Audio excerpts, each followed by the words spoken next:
Hello students, welcome back again in the new video. As you know that we start this circulation's first component heart series that will end up in just 3 videos. Yeah, just in 3 videos. Now today we start the second component of the circulation that was the blood. The delivery systems, the delivery trucks of the body that carry oxygen, food and in return them back to remove the waste material from our body. Blood is a fluid connective tissues that consists of plasma, blood cells and platelets.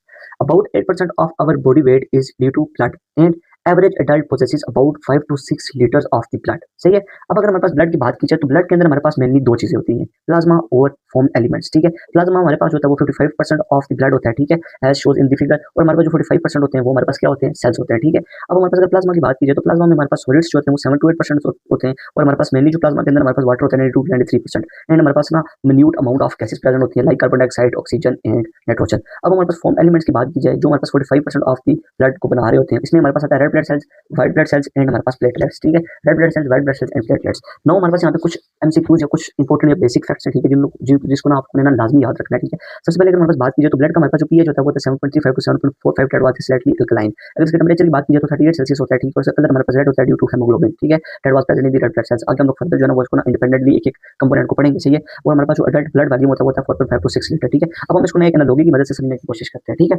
और वो analogy हमारे पास ये है कि blood हमारे पास ना you consider that blood हमारे पास ना एक ट्रांसपोर्टेशन सर्विस है। ठीक है। जैसे हमारे पास रियल वर्ल्ड के अंदर ट्रांसपोर्टेशन सर्विस होती है ना लाइक पीसीएस एंड पैक्टर, उसी तरह हमारा जो ब्लड है वो क्या है, ट्रांसपोर्टेशन सर्विस है। और हमारे पास जो ये ट्रांसपोर्टेशन सर्विसेज जिन रोड्स के ऊपर ट्रैवल करती है, ठीक है, वो हमारी बॉडी के अंदर वो रोड्स के हैं ब्लड वेसल्स है। सही है। अब हमारे पास जो डिलीवरी ट्रक्स होते हैं जिनके जरिए हमारे पास किसी चीज को पैक करके, ठीक है, हमारे पास गुड्स को पैक करके भेजा जाता है, वो हमारी बॉडी के अंदर क्या है, ब्लड सेल्स। और हमारे पास ये पैकिंग क्या होती है हमारे अंदर, अब हमारी बॉडी के अंदर किस चीज की पैकिंग की जाती है, ऑक्सीजन की, न्यूट्रिएंट्स की और हार्मोन्स की। ठीक है। और हमारी बॉडी के अंदर गार्बेज सेल्स की बात की जाए जो हमारी बॉडी से वेस्ट को रिमूव कर रहे होते हैं। ठीक है, वेस्ट को रिमूव कर रहे होते हैं, वो हमारे पास क्या चीज होती है, माइक्रोफेजेस। क्या चीज होती है बच्चों, macrophages. Now students we will talk about the plasma. That was the main component of the blood and that make almost 55% of the blood. इसका हमारे पास जो कलर होता है वो स्ट्रॉ कलर होता है एंड उर्दू में स्ट्रॉ कलर का मतलब होता है भूसे के रंग जैसा। सही है। अब अगर हमारे पास बात की जाए तो ब्लड हमारे पास 55% प्लाज्मा से बना होता है और 45% एलिमेंट से। और 55% जो हमारे पास प्लाज्मा है वो बना होता है 1% फ्लूइड से, 50% वाटर से, 4% प्रोटीन से एंड 0.01% हमारे पास गैसेस से। सही है। अब हमारे पास प्रोटीन्स की अगर बात की जाए तो इसके अंदर हमारे पास सबसे जो मोस्ट इंपोर्टेंट यहाँ पे चीज होती है वो होती है हमारे पास प्रोटीन्स। अब प्रोटीन्स की अगर हमारे पास बात की जाए तो आपने इसको एक मेमोनिक की फॉर्म में याद रखना है कि ऑल गुड फ्रेंड्स। ठीक है। ए से हमारे पास एल्बुमिन, जी से हमारे पास ग्लोबुलिन एंड एफ से हमारे पास फिब्रिनोजन। सही है। और हमारे पास जो एल्बुमिन होता है वो हमारे पास मेंटेन करता है प्रेशर को, ग्लोबुलिन हमारे पास प्रोटेक्ट करता है जो है हमारे पास ना इम्यूनिटी के अंदर इसका ना इंपॉर्टेंट फंक्शन होता है। जो हमारे पास ग्लोबुलिन होता है उसका हमारे पास इम्यूनिटी के अंदर इंपॉर्टेंट फंक्शन होता है एंड फिब्रिनोजन का हमारे पास ब्लड क्लॉटिंग के अंदर एक इंपॉर्टेंट फंक्शन होता है। सही है। अब इसके लोग किस तरह समझे कि हमारे पास प्लाज्मा जो है ना वो एक रिवर वाटर है। सही है। और हमारे पास जो वाटर है, ठीक है, इसके अंदर ना मेन मतलब हमारे पास जो पानी की जो दरिया होते हैं उनके अंदर हमारे पास मेनली उनके अंदर क्या चीज होती है, पानी होता है। ठीक है। और हमारे पास जो बोर्ड होती है, ठीक है, वो छोटी छोटी जो है हमारे पास पूरी नदी के जो दरिया के अंदर हमारे पास बोर्ड होती है। ठीक है। जो हमारे पास ना कोई स्पेशल जॉब कर रही होती है। ठीक है। हमारी बॉडी के अंदर वो क्या है, प्रोटीन है। ठीक है। और हमारे पास जो न्यूट्रिएंट एंड हार्मोन है, ठीक है, जो बोर्ड्स के अंदर बैठे हैं वो हमारे पास क्या है, पैसेंजर्स हैं। ठीक है। अब अगर हमारे पास बात की जाए तो यहाँ पे क्वेश्चन राइज होता है कि हम लोग किस तरह हम लोग सेपरेट कर सकते हैं प्लाज्मा को ब्लड से। ठीक है। हमारे पास जो है ना वो 55% प्लाज्मा है। ठीक है। और 45% फॉर्म एलिमेंट्स है, तो हम लोग किस तरह इस ब्लड को, ठीक है, प्लाज्मा हम लोग ना फॉर्म एलिमेंट से प्लाज्मा को सेपरेट कर सकते हैं। ठीक है। सबसे पहले हमारे पास मेथड आ जाता है प्रेसिपिटेशन मेथड, जिसके अंदर हम 22% सोडियम सल्फेट सॉल्यूशन को यूज करते हैं। ठीक है, प्लाज्मा को सेपरेट करने के लिए। देन हमारे पास सेकंड मेथड जो आता है वो हमारे पास साल्टिंग आउट मेथड, इसके अंदर हम लोग साल्टिंग आउट सॉल्यूशंस को यूज करते हैं। ठीक है, प्लाज्मा को सेपरेट करने के लिए। हमारे पास जो थर्ड पे आता है वो आता है इलेक्ट्रोफोरेटिक मेथड, जिसके अंदर हम लोग ना चार्ज के बेसिस पे ना प्लाज्मा की सेपरेशन करते हैं। फोर्थ में अगर हमारे पास बात की जाए तो कोकस फ्रैक्शनल मेथड आता है, जिसके नाम सोलिबिलिटी की बेसिस पे हम लोग ना सेपरेशन करते हैं प्लाज्मा की। और देन हमारे पास ना फिफ्थ आता है अल्ट्रा सेंट्रीफ्यूगेशन मेथड, जिसमें हम लोग डेंसिटी की बेसिस पे सेपरेशन करते हैं प्लाज्मा की। Six one is cell filtration chromatography, जिसके नाम लोग डिफरेंट की बेसिस पे ना सेपरेशन करते हैं प्लाज्मा की। And seven one is immuno electrophoretic method, जिसके नाम लोग इलेक्ट्रोफोरेटिक वेव्स के जरिए हम लोग ना सेपरेशन कर रहे होते हैं प्लाज्मा की। सही है। हम लोग ने बात की थी कि हमारा जो ब्लड है वो 45% प्लाज्मा से बना होता है, 45% फॉर्म एलिमेंट से। अब हमारे पास जो 45% फॉर्म एलिमेंट से बना होता है वो हमारे पास बना होता है रेड ब्लड सेल से, व्हाइट ब्लड सेल से और प्लेटलेट से। अब हम लोग ना फॉर्म एलिमेंट के कंपोनेंट को ना इंडिविजुअली या सेपरेटली देखेंगे। ठीक है। सबसे पहले हमारे पास आ जाता है रेड ब्लड सेल। सबसे पहले हमारे पास क्या चीज आ जाती है बच्चों, रेड ब्लड सेल्स। ठीक है। अब हम लोग ना 45 हम लोग ना फॉर्म 45% जो ना हम लोग ने बात करी हमारे पास जो ब्लड होता है वो 45% प्लाज्मा से बना होता है और 45% फॉर्म एलिमेंट से बना होता है। ठीक है। अब हमारे पास जो 45% एलिमेंट से फॉर्म एलिमेंट से बना होता है ना उसमें अंदर हमारे पास रेड ब्लड सेल से, व्हाइट ब्लड सेल से और प्लेटलेट से बना होता है। ठीक है।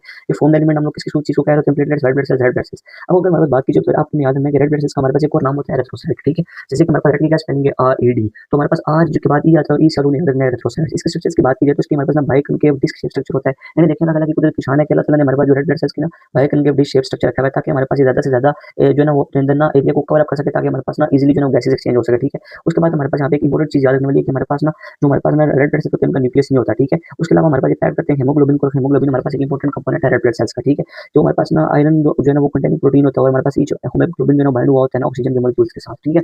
नाउ हमारे पास अगर नॉर्मल इसकी काउंट वैल्यू की बात की जाए तो हमारे पास मेल्स के अंदर 4.7 to 6.1 मिलियन होता है और फीमेल्स के अंदर 4.2 to 5.5 मिलियन होता है। ठीक है। इसकी अगर हमारे पास रेड ब्लड सेल्स की एनालॉजी के बारे में बात की जाए, ठीक है, so for the sake of easiness so you easily remember, ठीक है। अब अगर हमारे पास ना रेड ब्लड सेल्स की एनालॉजी की बात की जाए तो इसके अंदर आप लोग याद रखो कि रेड ब्लड सेल्स हमारे पास ना ऐसे हमारे पास ना डिलीवरी ट्रक्स होते हैं, ठीक है। और हेमोग्लोबिन जो हमारे पास होते हैं ना वो उसके अंदर ना स्टोरेज टैंक होता है, ठीक है, जहाँ पर हम लोग ना स्टोर करते हैं। अब हमारे पास अगर इसकी शेप की बात की जाए, जैसे हमने बोला था कि बाइकनकेव डिस्क शेप इसका स्ट्रक्चर होता है, तो हमारे पास ना जो हमारे पास ट्रक की शेप होती है ना वो हेल्प करती है कि इसके अंदर ना हम लोग ना मैक्सिमम जो है ना चीज़ों को लोड कर सकें, ठीक है। अब अगर हमारे पास फंक्शन की बात की जाए, हमारे पास जो है ना वो रेड ब्लड सेल्स की, तो हमारे पास सबसे पहले इसका फंक्शन होता है ऑक्सीजन की ट्रांसपोर्ट देना, हमारे पास कार्बन डाइऑक्साइड का रिमूवल होता है, हमारे पास ब्लड की जो पीएच उसको मेंटेन करना, ठीक है। अब अगर हमारे पास जो है ना रेड ब्लड सेल्स की कमी होगी हेमोग्लोबिन की, तो हमें क्या हो जाएगा, एनीमिया। और अगर हमारे पास ना रेड ब्लड सेल्स की शेप जो हमारे पास बाइकनकेव डिस्क स्ट्रक्चर था उसके अंदर कोई चेंज है तो सिकल सेल एनीमिया हो जाएगा। और अगर हमारे पास ना रेड ब्लड सेल्स बॉडी में इंक्रीज हो जाएंगे तो उसे क्या होगा, पॉलीसाइथेमिया, ठीक है। अब हमारे पास दो कंपोनेंट रह गए, व्हाइट ब्लड सेल्स और प्लेटलेट्स।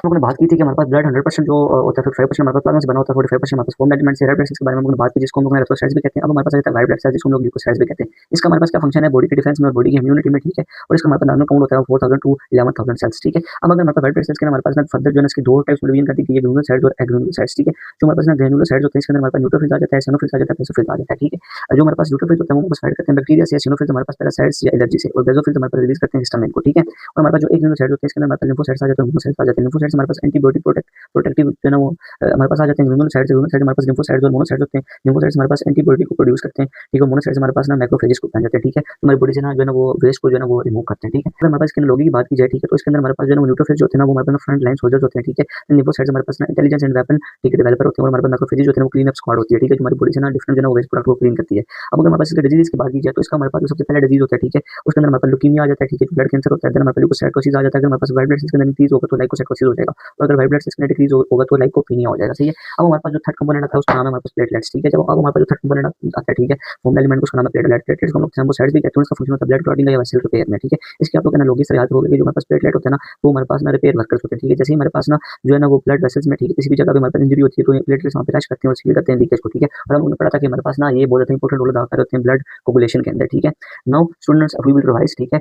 सबसे पहले अगर हमारे पास बात की जाए तो हमारा ब्लड होता है, ठीक है, और ब्लड हमारे पास 55% बना होता है प्लाज्मा से, 45% फॉर्म एलिमेंट से, ठीक है। 55% हमारे पास जो प्लाज्मा होता है वो 50% वाटर से बना होता है, ठीक है। 1% हमारे पास जो है वो बना होता है ना सल्यूट से, ठीक है। 4% प्रोटीन से एंड 0.01% गैसेस से। और हमारे पास जो रेड ब्लड सेल्स होते हैं वो बने होते हैं हमारे पास जो सॉरी जो हमारे पास 45% फॉर्म एलिमेंट होते हैं वो बने होते हैं रेड ब्लड सेल्स से, व्हाइट ब्लड सेल्स से और प्लेटलेट्स से, ठीक है। Thank you for watching the video.